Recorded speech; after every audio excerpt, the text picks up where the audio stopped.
The afternoon sun, a pale, watery gold, streamed through the bay window, illuminating dust motes dancing in the air. Lily, perched in her wheelchair, watched the neighborhood children beyond the glass. Their shouts and laughter, though muffled, carried a vibrant energy that felt miles away.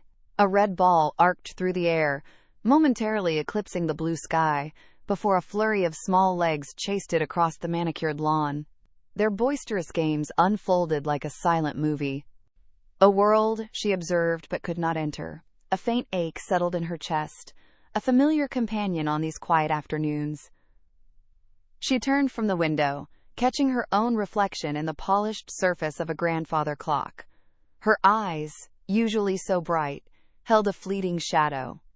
"If only," she whispered, the sound barely audible even to her own ears.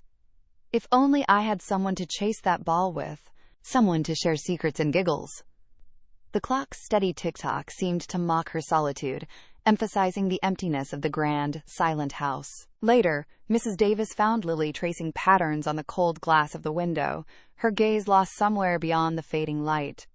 "Penny for your thoughts, sweet pea?" she asked softly, her voice a comforting balm in the stillness. Lily offered a small, practiced smile. "Just watching the sunset, Mom." But Mrs. Davis, with a mother's keen eye, saw the subtle slump in her daughter's shoulders, the way her fingers still lingered on the cool pane. She knew that look.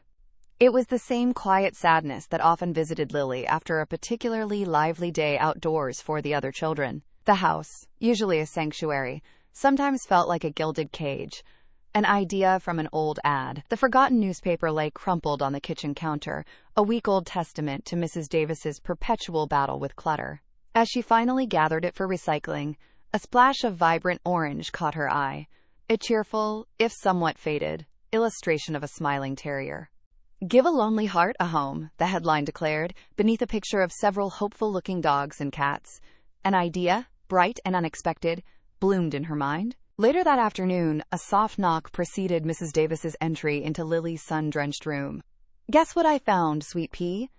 she announced, her voice bubbling with an enthusiasm that was often rare these days. She carefully unfurled the newspaper, pointing to the ad. "They have so many animals needing families. Don't you think a little companion might be just the thing?" Lily's gaze, usually fixed on the distant trees outside her window, slowly drifted to the page. A flicker of something, curiosity perhaps, or a hesitant yearning, crossed her face. The thought of a wagging tail, a soft purr against her hand, was a warmth she hadn't realized she craved. Yet a shadow of doubt remained. Another living creature to care for, another responsibility, another potential heartbreak if things didn't work out. "A pet?" she murmured, the words barely a whisper. Her mother, however, saw the subtle shift, the slight tilt of her head, the almost imperceptible softening of her expression. Hope, a delicate butterfly, had landed. The automatic doors of the city shelter hissed open, swallowing Lily and her mother into a cacophony of barks, whines, and the faint sweet and sour smell of disinfectant. Sunlight, filtered through high windows, cast stripes across the linoleum floor, where volunteers bustled with clipboards and leashes. Every cage they passed held a furry, eager face, tails thumping a rhythmic welcome against metal bars. A golden retriever nudged its wet nose through the wire, whimpering softly, while a trio of playful terrier mixes tumbled over each other, yelping with joy. Lily, navigating her chair with practiced ease, smiled at each one, offering a soft word or a gentle pat if a snout was close enough. The air vibrated with a hopeful energy, a chorus of canine anticipation. Then, the cheerful symphony faltered. Around a corner, tucked away in a dimly lit section, stood a cage unlike the others. It was larger, reinforced, and shrouded by a thick, dark blanket draped over three sides. From within, a low, guttural rumble vibrated, a sound that bypassed the ear and settled deep in the chest. It wasn't a playful bark or a tentative whine. It was a constant, menacing growl, a promise of teeth and fury. No other dogs were housed near it, leaving a silent, empty buffer zone. Lily slowed, her eyes fixed on the shadowed enclosure, a prickle of unease replacing her earlier delight. The growl intensified, a primal warning emanating from the gloom. A tall, wiry man, with a 5 o'clock shadow and tired eyes, approached their corner of the kennels. Mr. Henderson, his name tag read, though Lily already knew him from previous visits. He had a way of moving that suggested he'd spent a lifetime navigating around excited animals and their chaotic energy. He offered a small, weary smile that didn't quite reach his eyes. "Mrs. Davis, Lily," he greeted, his voice raspy. "I saw you were looking at Brutus. I just wanted to give you a heads up. He's a special case. Came in with a bite history, and he's not been too keen on human interaction since. We've had a few close calls with volunteers. Best to admire him from a distance, or frankly, not at all." He gestured vaguely towards Brutus's cage, where the powerful dog now lay, seemingly oblivious to their presence. "He's a good dog underneath, I'm sure, but he's got a lot of anger bottled up." Mrs. Davis's hand immediately found Lily's shoulder, a gentle but firm pressure. "Thank you, Mr. Henderson. We appreciate the warning. Come on, sweetie, let's go see the kittens. They're much softer." But Lily's gaze remained fixed on Brutus. She saw past the snarling memory, beyond the warning in Mr. Henderson's voice. She saw the tremor in the dog's paw, the way his breath hitched, and the profound sadness in those dark eyes. Her heart ached with a familiar empathy. "He looks lonely," she murmured, almost to herself. Lily's fingers tightened on the smooth, worn plastic of her joystick. Her mother's anxious voice, a distant hum advising caution, faded as Lily focused on the hulking shape of Brutus.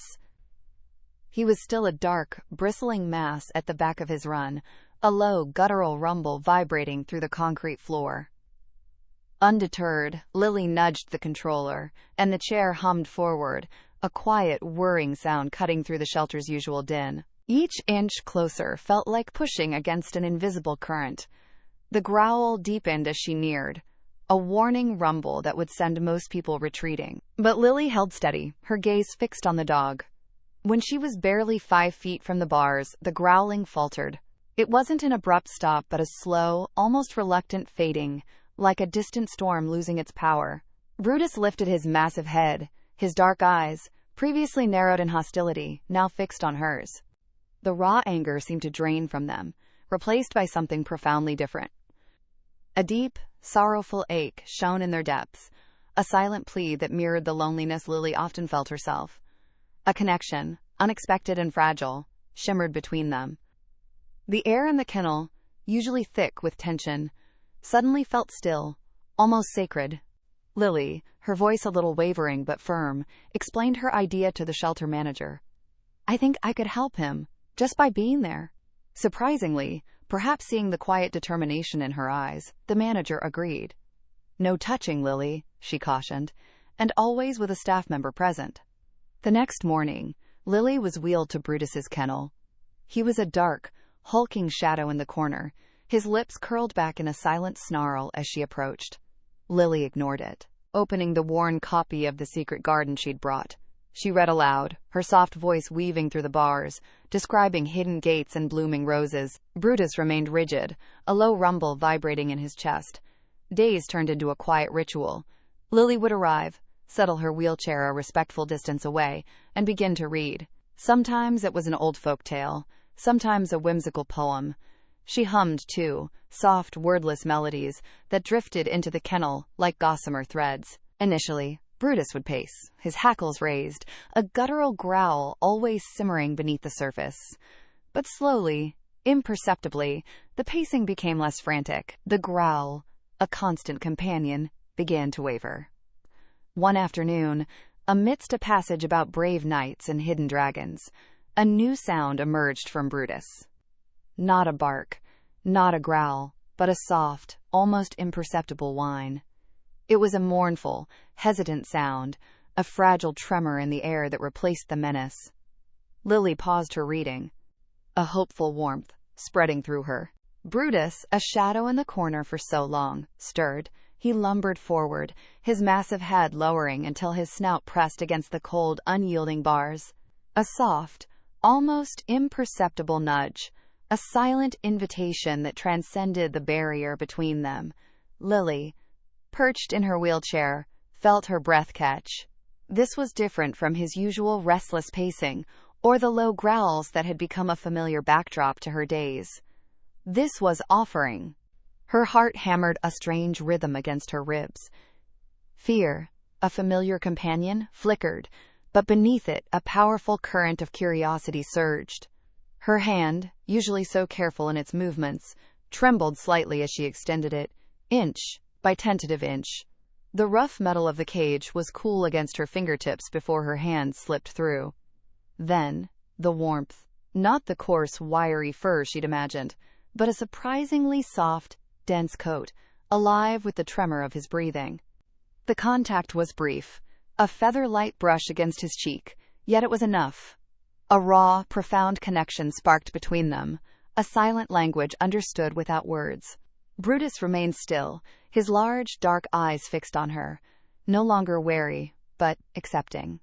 In that instant, the chasm between them, built of fear and misunderstanding, seemed to narrow, just a fraction. A fragile bridge had been built, one soft touch at a time. A piercing shriek, followed by the metallic clang of something heavy striking the asphalt outside, ripped through the usual quiet hum of the shelter. Brutus, who had been resting his head on Lily's lap, surged to his feet, a guttural growl rumbling in his chest. He lunged forward, the leash taut against her hand, a furious symphony of barks erupting from him. His powerful body strained, muscles coiling as he tried to propel himself towards the unseen menace. Mr. Henderson, who had been observing from a short distance, took an involuntary step back, his jaw tightening. This was the aggression he knew, the one that had earned Brutus his daunting reputation. But Lily didn't flinch. Her voice, a soft, unwavering current, cut through the din. "It's okay, Brutus. Just a noise, my boy. Nobody's gonna hurt us." She didn't yank the leash. Instead, she gently guided him back, her fingers stroking the coarse fur behind his ears. "Easy, easy now. You're safe." The transformation was immediate, almost magical. The snarling, straining beast deflated, his barks dwindling to a low whine. He turned his head, nudging Lily's hand, his wide eyes searching her face for reassurance. Mr. Henderson watched, dumbfounded, as Brutus, the terror of the shelter, nestled back against Lily, trembling slightly. It wasn't rage that had driven him. It was a desperate, panicked fear. In that moment, Mr. Henderson saw not an aggressor, but a protector, terrified of the world, finding solace in a fragile hand. The phone call came 2 days later, catching Lily mid-drawing. Her mother, usually so composed, let out a whoop that made the cat jump. "They said yes, honey. Mr. Henderson just called. Brutus can come home with us." Lily dropped her crayon, a thrill shooting through her. "Home. Brutus." The words hummed in her ears. The shelter on adoption day buzzed with a different kind of energy. Lily, perched in her wheelchair, watched as her mom signed the last of the paperwork. Mr. Henderson, surprisingly, looked a little less gruff, a gentle smile playing on his lips. When Brutus was let out, a soft leash connecting him to a handler, the shelter went quiet. His tail wagged, tentatively at first, then with increasing enthusiasm as he spotted Lily. He trotted over, his powerful body moving with a newfound lightness. He nudged her hand, then, with a surprising burst of affection, licked her cheek. It was slobbery and warm, and Lily laughed, a genuine, joyful sound that echoed through the room. Mr. Henderson, leaning against a kennel, wiped at his eyes with the back of a calloused hand. A younger volunteer openly sniffled, dabbing at her face with a tissue. Even some of the more stoic staff members had a sheen in their eyes. Brutus, once the shelter's most challenging resident, was leaving, not with a growl, but with a loving lick, a testament to Lily's patient heart. As they wheeled out, Brutus walking calmly beside them, a fresh breeze carried the scent of possibility.